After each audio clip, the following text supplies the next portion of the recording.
Hello, everyone, and welcome back, or welcome to my channel. A few things. I'm in my apartment in Chicago, and it's a condo building right downtown, which I love, but that also means that's where all the noise is, and it's only about 7 p.m., so there could still be people out. So if you hear cars or sirens, that's the city, baby. I can already kind of hear the fridge over here humming, and a little bit of what I think are other people's AC units or heating units running over here. So hopefully in the editing I can get rid of that like gray white noise sound, so you guys won't have to hear it. But there also could be people, it's the city, that's all I'm trying to say. There might be background noise, sorry.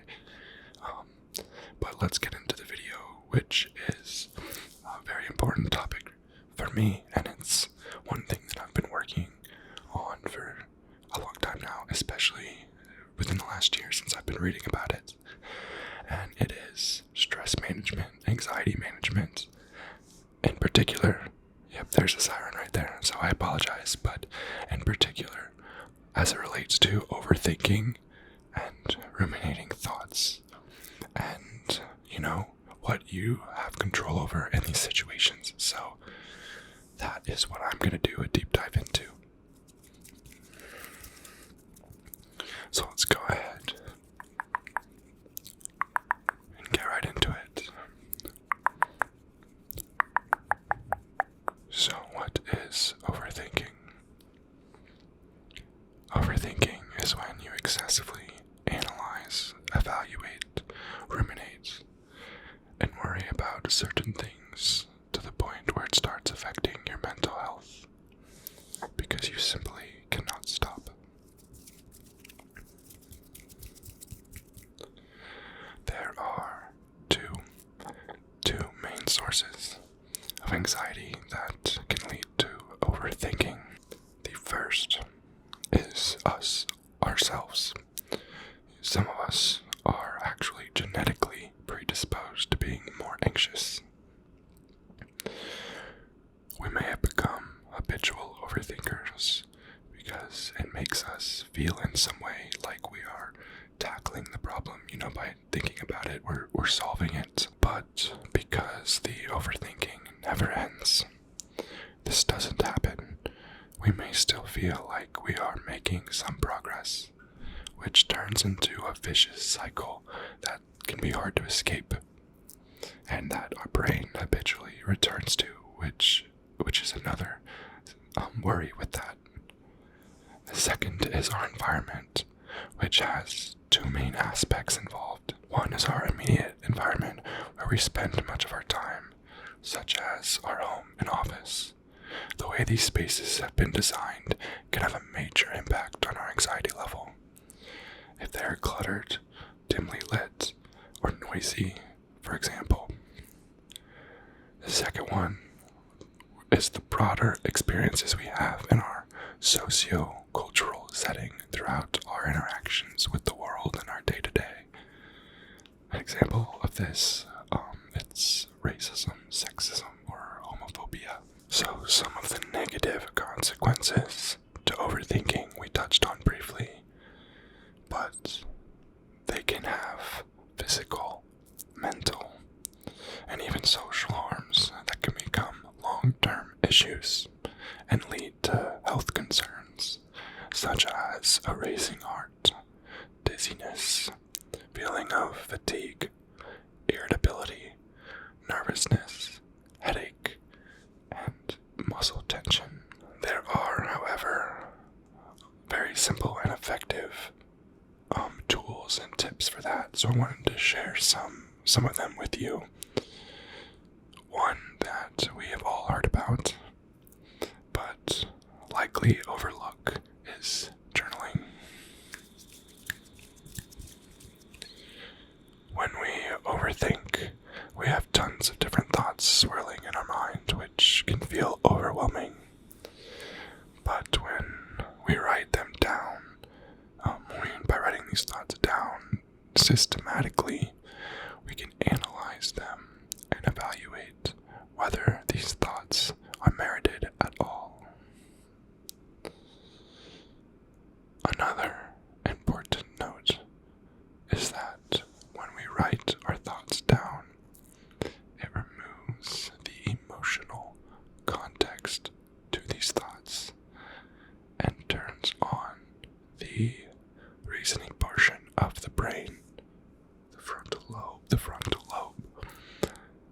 which allows us to have a better outlook and a less catastrophic or doom approach to these thoughts. To build the habit of journaling, you can carry a pocket journal with you and write whenever you feel you are having intrusive or spiraling thoughts. Another simple and effective technique is the 5, 4, 3, 2, 1 technique. The 5, 4, 3, 2, 1 technique is highly effective at stemming panic attacks, and it does so by involving all 5 of our senses. Engaging your senses distracts your brain from overthinking, along with calming the amygdala, which is the emotional control center of the brain. This is the same reason that going for walks improves anxiety and relieves stress by distracting and calming the amygdala response. In order to utilize this technique, anytime that you begin to feel panic overcoming you, you are to look for 5 things that you can see, 4 things that you can touch, 3 things that you can smell, 2 that you can hear, and 1 that you can taste. These additional tools are to help with stress management, to better manage our ruminating thoughts and strong negative emotion. A tool called autogenic training is helpful for gaining control over our thoughts and emotions. For this activity, we will start by finding a comfortable place to sit or lie down. Next, we want to give ourselves verbal cues. One you can use is, I am completely calm. I am completely calm, while breathing slowly and steadily. We want to feel the sensation throughout various parts of our body. Continue to repeat the phrase to yourself, I am calm. If you can tell, it's similar to meditation. And this shifting of focus from one body part to the next keeps your mind on track and reduces those ruminating thoughts, which becomes a habit for your brain as well. And then if you notice that your thoughts start to ruminate or shift into the thing that was causing you stress, simply acknowledge this and focus your attention back to the activity. One note, this technique may take some time to master, but the more that you perform it, the more effective it will become for your brain. Habit, all of that as well. Fortunately, we can perform this activity anywhere and at any point in the day to practice. Another similar activity, which may be better suited for you, is guided imagery. Guided imagery is a method to improve mindfulness and halt racing or ruminating thoughts. For this activity, you will start by finding a comfortable place to sit or lie down once again. Next, we want to think of a place. This can be the beach, maybe your childhood home, a tropical vacation home. But we need it to engage all of your senses, like smell, sound, sights. We want this place to promote and inspire relaxation. Another note, the more detail that we can add and implement by making full use of our imagination, the more effective this tool will be. This next technique is called progressive muscle relaxation. The progressive muscle relaxation technique leads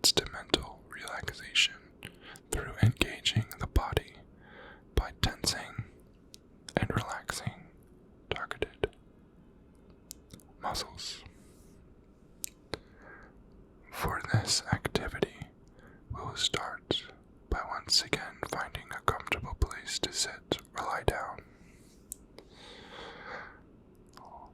Go ahead and start at the head or the toes, alternating between tensing the muscle or area and then relaxing before moving on to the next body part. Whether starting at the head or the toes, be sure to move down or up the body. Engaging more areas will make the activity more effective. One last technique for improved stress management is a tool called worry postponement. Worry postponement is a direct and effective way of interpreting anxiety spirals. For this activity, we need to recognize when we are beginning to experience feelings of anxiety or stress building up or accumulating. When this occurs, and during these bouts, we will deliberately schedule a discrete time in the future to worry instead, and continually bring our mind to the present. It is difficult to eliminate worry from our lives entirely, but with this activity, we can consciously limit its time of onset and how long it impacts us. Now, let's discuss a few techniques to improve stressful situations. A helpful tool is one that's called the 4 A's of stress management. Avoid, alter, accept, and or adapt. Avoid refers to simply walking away from things that you cannot control. Some things are simply not worth the effort and are best removed from our environments altogether. If you are unable to avoid, alter your environment to remove the stressor. If you are unable to alter your environment, then we have no choice but to accept it. And if unable to do much about the situation at all, we must adapt to it and learn how to cope with our stressor and reduce its damaging potential to a minimum. I encourage you to come up with ways that you can address and implement the 4 A's as it relates to your situation. Be sure to include simple and small fixes that you can use now, as well as big picture adjustments. The final topic I want to share today are cognitive distortions. You may have never considered it, but how accurate are your thoughts about the world? We often don't see the filter we pass reality through, but in truth, we all view the world through our own personalized set of expectations, beliefs, values, attitudes, biases. Assumptions are flat out illusions. The problem for overthinkers here is taking our own word for it, ignoring the parts where we added our own interpretation. See if you can recognize some of your ideas and beliefs in the common types of cognitive distortions. The first is called all or nothing thinking. This distortion is overly simplistic, black and white thinking, perceiving everything in extremes as either horrible or heavenly. This distortion of thinking is an emotional state stemming from our fight or flight response, and you'll recognize it in absolute language like never, always, absolutely, completely, or nothing. This type of thinking eliminates compromise, creativity, or nuance. This distortion is associated with depression, helplessness, and inflexibility. An example, when your brain says,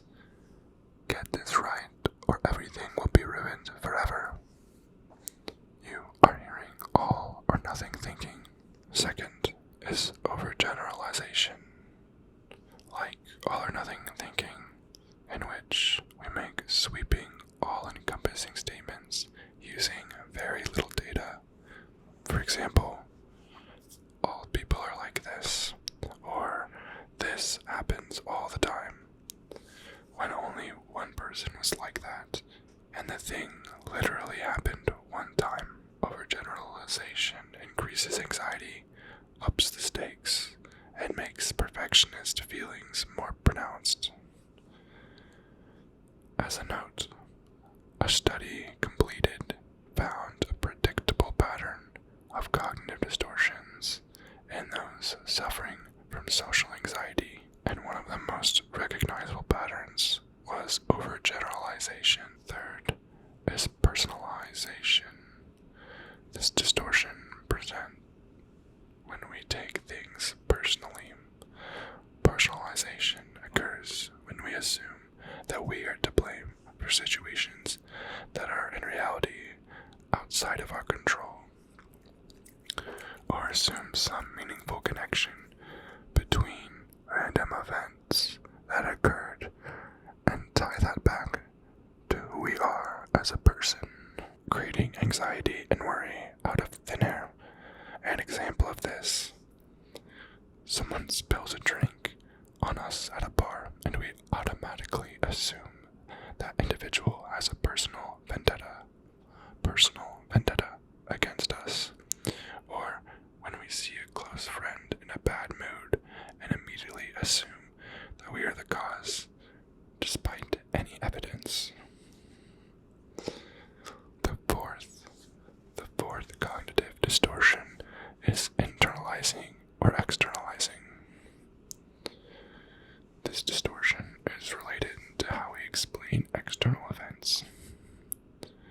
Internalizing occurs when we mistakenly assume that we are the reason behind phenomena. Self-blame and low self-esteem are the result, and our overthinking may take a self-reprimanding behavior or unnecessary and harsh self-criticism. Externalizing occurs when we go the other way and blame the others for what is rightly ours. Both distortions lead to a sense of helplessness. An example of internalizing: your boss is upset at work, and you assume automatically that you have done something to cause it. An example of externalizing: it's not my fault that they are upset with what I said. They shouldn't be so sensitive. Fifth, favoring the negative, discounting the positive. This distortion is common and speaks to our core belief that things will always be to such an extent that we don't even see the good anymore. Favoring the negative and discounting the positive may lead to seeing success as a chance or fluke, whereas a genuine accident is proof that we are bad, or that bad things seem to always happen. An example of this: we fail just 1 in 100 exams, but then say, I failed, and we ignore the other 99. And finally, emotional reasoning. This distortion leads to us feeling that if we feel something is a certain way, we automatically assume that our feelings must point to the truth of that thing. Emotional reasoning leads us to see, believe, and say to ourselves that if I feel this, it must be true. An example of this: you have a performance review coming up at your job, and you have a sneaking suspicion that it won't be very flattering. Though you don't really know how it is going to pan out, you assume that your suspicions have merit and become convinced that a poor review might lead to problems and lower your self-esteem before you've even gotten to know the truth. There are a few other less common distortions to consider. Though less common, they may still be present or overlapped with the previous distortions. These include catastrophizing, which is the only thing that can possibly happen is the worst thing. Magical thinking, wherein saying maybe that black cat outside is a sign I shouldn't go out today. Mind reading, they hate me, I just know it. Fortune telling, XYZ will happen, I just know it.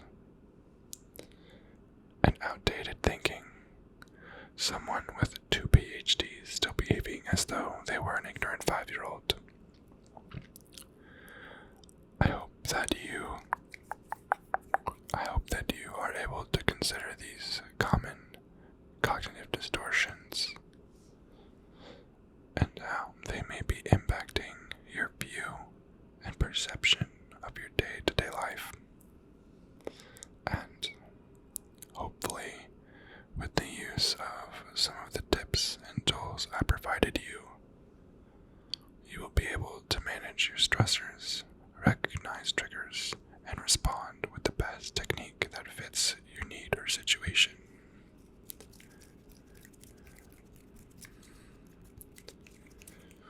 Thank you guys so much for watching. I hope that you enjoyed this video. Good night, everybody.